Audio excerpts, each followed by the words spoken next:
Hola, ¿qué tal, seguidores del Observador? Bienvenidos a una nueva entrevista. Muy buenos días todavía, 11:55 de la mañana en esta cobertura especial de elecciones 2026. Costa Rica está en este momento en las urnas tomando la decisión de quién sería el presidente o presidenta de la República, si vamos a segunda ronda electoral y, muy importante, la elección también de una nueva Asamblea Legislativa. Estamos llegando ya a la mitad de la jornada prácticamente, 12 mediodía, todavía quedan poco más de 6 horas para que usted pueda emitir el voto y lo invitamos a que lo haga. Esta decisión importante por Costa Rica, por la democracia, por la oportunidad que tenemos de vivir en esta hermosa tierra. Hacer un recuento, el Tribunal Supremo de Elecciones ha dicho que todo transcurre de manera normal en este proceso electoral, lo cual es una muy buena noticia. A las 6:30 de la mañana ya las urnas, las mesas de votación estaban habilitadas al 100% en el país. El voto en el extranjero también tiene su propia dinámica, ya algunas mesas han ido cerrando, otras se mantienen abiertas y se mantendrán así hasta las 9 de la noche cuando cierre la última en Los Ángeles, California, en Estados Unidos. Y también hemos tenido ya el voto de buena parte de los candidatos a la presidencia, figuras importantes, expresidentes de la República también que se han hecho presentes en esta jornada cívica y que hemos seguido paso a paso a través de El Observador. En esta ocasión, y me acompaña Katia Benavides, ella es analista con amplia experiencia en el tema político, en Asamblea Legislativa también, que es otro elemento fundamental de esta elección, y queremos comentar con ella algunos elementos de esta campaña tan particular y ya propiamente hoy, el día de la elección. Katia, bienvenida, gracias por acompañarnos esta tarde. Muy buenos días Todavía, todavía, sí. don Alan. Aquí encantada de poder compartir con ustedes este ratito de análisis y ojalá que quienes nos ven por todas las plataformas del Observador que no están decididos a ir a votar, salgan a las urnas, emitir su voto, manifestarse y ver si logramos bajar ese porcentaje de abstencionismo, aumentar esa participación. Estamos viendo una fiesta. Sí, yo creo que sí, y recién transitaba entre Tres Ríos y aquí el centro de San José, mucho movimiento, tengo que decir, hay presa un domingo para salir de esa zona de Tres Ríos, de Curridabat, de Zapote. No sé, Katia, si usted también lo percibió ahorita que venía hacia acá el centro de San José.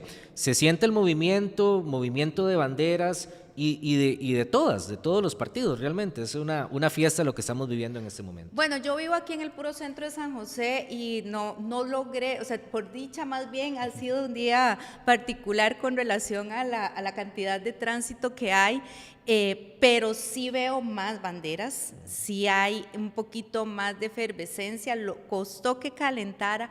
Hoy además el clima ha estado bastante fresco desde la mañana pero creo que sí calentó en las urnas, creo que la participación que vemos en los centros educativos es importante y además me parece, ayer me fui a dar la vueltita por la Fuente de la Hispanidad para ver la actividad partidaria que había en esa zona y sí encontré bastante participación ciudadana de diferentes partidos políticos, ¿verdad? De 6, 7 partidos políticos, siempre en el marco del respeto, en el marco de la alegría, de la celebración y ver cómo se activó un poquito ya al final de la campaña. Y la gente se está apuntando a sacar sus banderas y ahora sí a decir por quién van a votar. Sí, creo que ese es un elemento que cambió durante la última semana.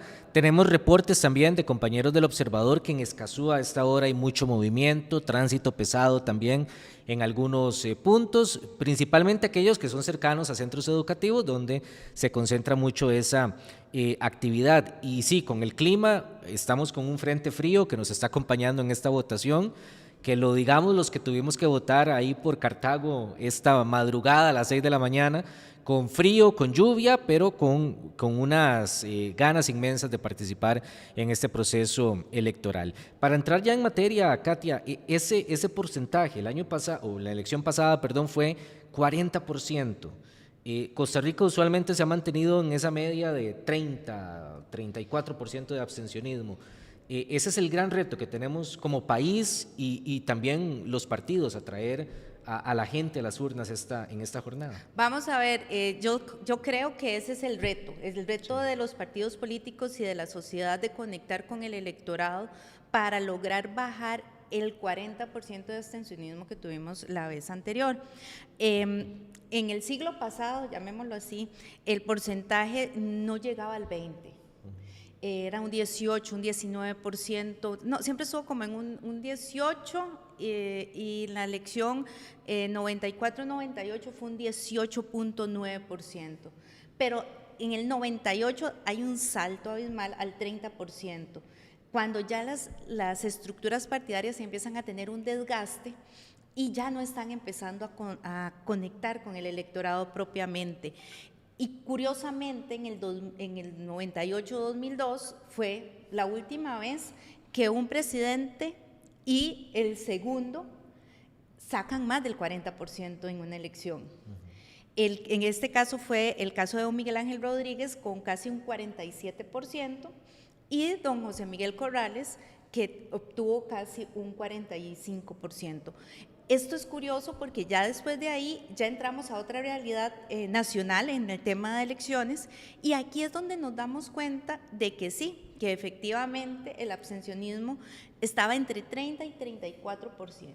Pero cuando damos el salto al 40%, ya eso se empieza a ver como un síntoma. Recordemos que el abstencionismo también es una forma de manifestarse. Sí.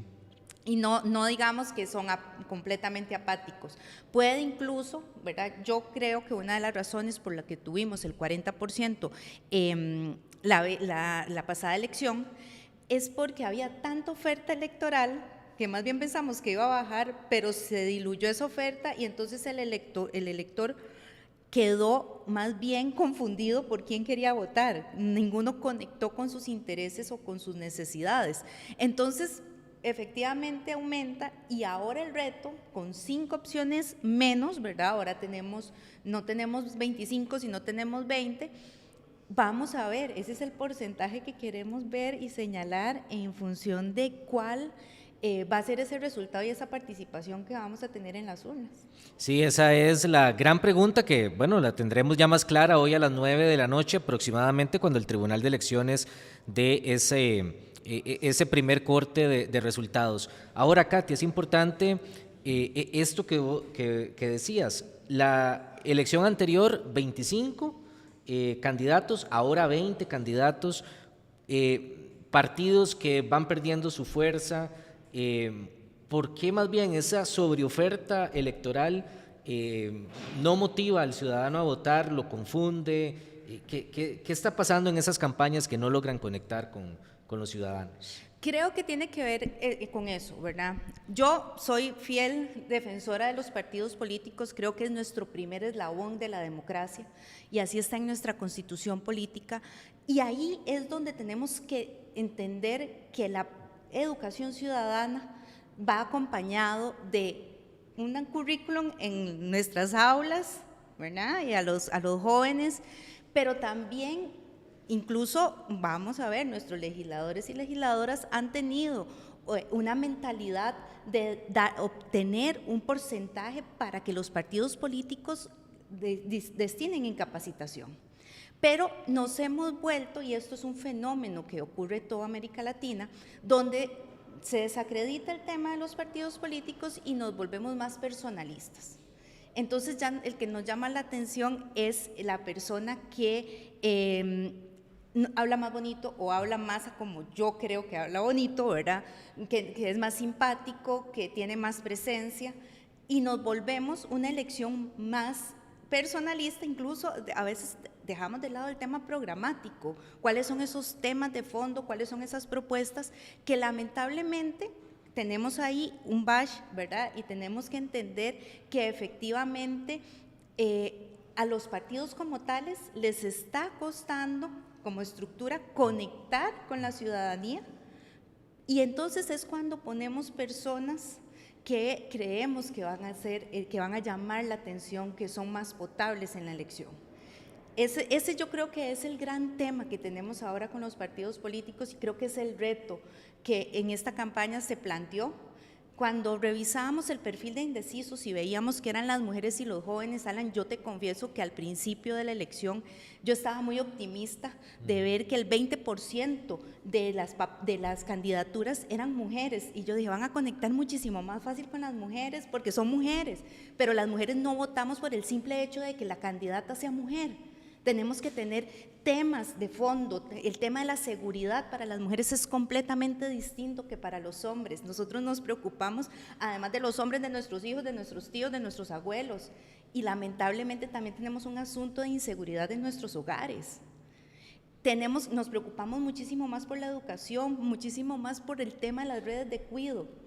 Entonces, cuando no tenemos esa propuesta programática, ahí es cuando nos convertimos en indecisos y decimos, no, es que el voto es emotivo y hay que llamar a la emoción, pero las mujeres somos muy racionales a la hora de ejercer el voto. La otra que me quedó debiendo a mí fue que 10 de los 20 candidatos y candidatas eran menores de 50 años. Y pensé también que iba a haber un discurso súper efectivo y un relato para los jóvenes, que son las principales, los que tienen más abstencionismo históricamente. En la elección pasada llegó casi al 55% de esta población de no acercarse a las urnas, no tuvieron motivación para hacerlo.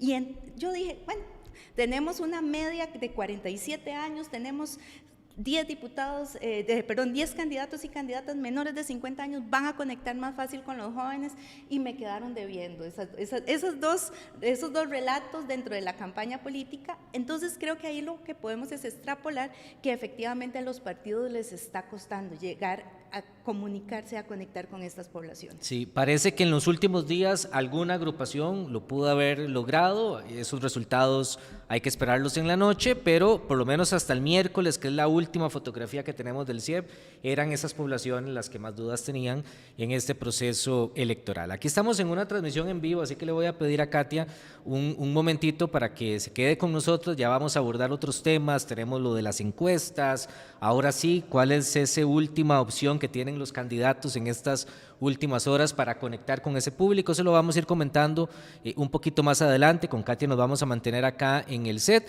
pero vamos a hacer, Alonso, que está en producción, una breve pausa para darle paso a Tomás Gómez, que tiene también invitados acá en El Observador. Están visitándonos también los partidos políticos para esos mensajes hoy en el día clave, así que vamos a tener una pequeña pausa en esa transmisión a través de redes sociales. Ya viene Tomás con un invitado y nosotros ya volvemos en un instante también para seguir con parte de este análisis en este día crucial para Costa Rica, elecciones 2026.